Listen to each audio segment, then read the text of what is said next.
තියෙන රෙසිපීස් ළඟින් ඔයාලා හැමෝම ආදරෙන් පිළිගන්නවා. මම අද රෙසිපි එකකට උයන්න නෙමෙයි ඇවිල්ලා තියෙන්නේ. ඔයාලගේ මූණට ස්වභාවික සත්කාරයක් කියලා දෙන්නයි යන්නේ. මේ වගේ දෙයක් කියලා දෙන්න හේතුව සමහර කාන්තාවන්ගේ මූණවල් මම දැකලා තියෙනවා. පැති 10ක් ගත්තොත් එහෙම ඒ කියන්නේ මූණේ පැති 10ක් ගත්තොත් එහෙම 10 විදියක පාට තියෙන්නේ. ඉතින් සමානව විහිදිලා නැහැ එක පාටකට. සමහර අය හිතනවා මේ ලස්සන වෙනවා කියන්නේ සුදු වෙනවා කියලා. සුදු වෙනවා වීමක් නෙමෙයි මෙතනදි වෙන්න ඕන. අපේ හැම පැහැපත් වෙන්නයි ඕන. ඒ පැහැපත් වෙන්න මම මේ නෙල්ලි සත්කාරයක් කියලා දෙන්නයි හැදුවේ. මීට කලින් ඔයාලට ශරීරයේ ඇතුළට මම කියලා දුන්නා බෙහෙත් නෙල්ලි ජූස් එකක්. අද මම ශරීරයේ පිටට ඒ කියන්නේ මුහුණට මම සත්කාරයක් කරන හැටි කියලා දෙන්නම්. අවශ්‍ය ද්‍රව්‍ය හඳුනගමු. මුදෝපු කිරි මේස් හැඳි 3ක් තියෙනවා. ඔයාලට මුදෝපු කිරි නැත්තම් යෝගට් ගන්නත් පුළුවන්.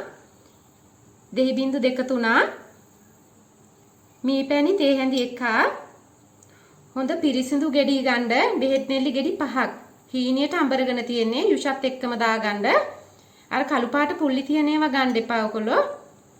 ලා උණු වතුර කෝප්පයක් ඕන වෙනවා. ඔයාලා පොඩි බේසමකට දාගන්න. ගොඩාක් උණු වතුර නෙමෙයි ෆේස් ටවල් එකක් ඕන වෙනවා. දැන් ෆේස් පැක් එක හදාගමු අපි. මේ වගේ කුඩා බෝල් එකකට මුදෝපු කිරි හරි යෝගට් හරි දාගන්න. ඒකටම හීනියට අඹරගත්ත බෙහෙත් නෙල්ලි දාගන්න. හොඳට කලවම් කරන්න මේ දෙක. අලුත්ම ගෙඩි ගන්න ඔයගොල්ලෝ ගද්දී මේකට දෙහි බිංදු 2 3.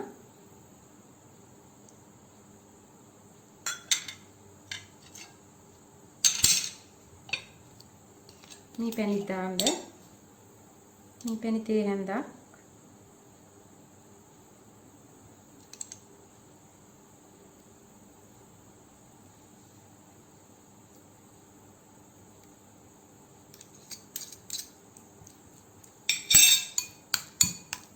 ද්‍රව්‍ය සියල්ලම හොඳට මිශ්‍ර කරගන්න ඕකොල්ලෝ. දැන් මම පැක් එක හදාගෙන තියෙන්නේ. ඒක පැත්තකින් තියාගන්න. ඔයාලට මම අර වෙන් කරගෙන තියාගෙන ඉන්න කිව්වේ උණු වතුර ටික තියෙන බේසම. ඒකට මේ වගේ ෆේස් ටවල් එක දාලා කුඩා එකක් ගන්න. හොඳට දියමිරි කළා. මුලින්ම හොඳට පිරිසිදු කරගන්න ඕන මූණ. ඊට පස්සේ මේකෙන් මසාජ් කරගන්න. විනාඩි 15ක් මසාජ් කරගන්න මේ ආකාරයට මූණට තියති. මුළු මූණම මසාජ් කරගන්න විනාඩි 15ක්. විනාඩි 15කට පස්සේ ඔයාලා පිහ දාගන්න මූණ. මූණ පිහ දාලා ඔයාලට පුළුවන් මේ පැක් ගාන බ්‍රෂ් තියෙනවා ගන්න. ඒ පැක් එක ගාන බ්‍රෂ් එකකින් මුළු මූණෙම මේ පැක් එක ගා ගන්න. ගාලා විනාඩි 20ක් තියන්න. වේලෙන්න විනාඩි 20ක් තියබට පස්සේ විනාඩි 20කින් පස්සේ ඇල් වතුරෙන් මූණ සෝද ගන්න. මේක දින 3කට වරක්වත් ඔයාලා කරනවා නම් අර මුහුණේ හැම තැනම තියෙන විවිධාකාර පාටවල් එක පාටකට ඔයගලන්ට ගන්න පුළුවන් වෙනවා මූණ. එතකොට තමයි පැහැපත් කියලා කියන්නේ. ඔයාලට මේ සත්කාරය එක දවසක් කරාට ප්‍රතිඵල හම්බෙන්නේ නැහැ. මම කියපු ආකාරයට දින 3කට එකවරක් ගානේ කරන්න. එතකොට තමයි සම පැහැපත් වෙන්නේ. මගේ ඉදිරි වීඩියෝස් වලින් මම තව බලාපොරොත්තු වෙනවා මේ වගේ ස්වභාවික සත්කාර කීපයක් ඔයාලට කියලා දෙන්න. ඔයාලා තාමත් මගේ වීඩියෝස් බලලා subscribe කරලා නැත්නම් subscribe කරන්න.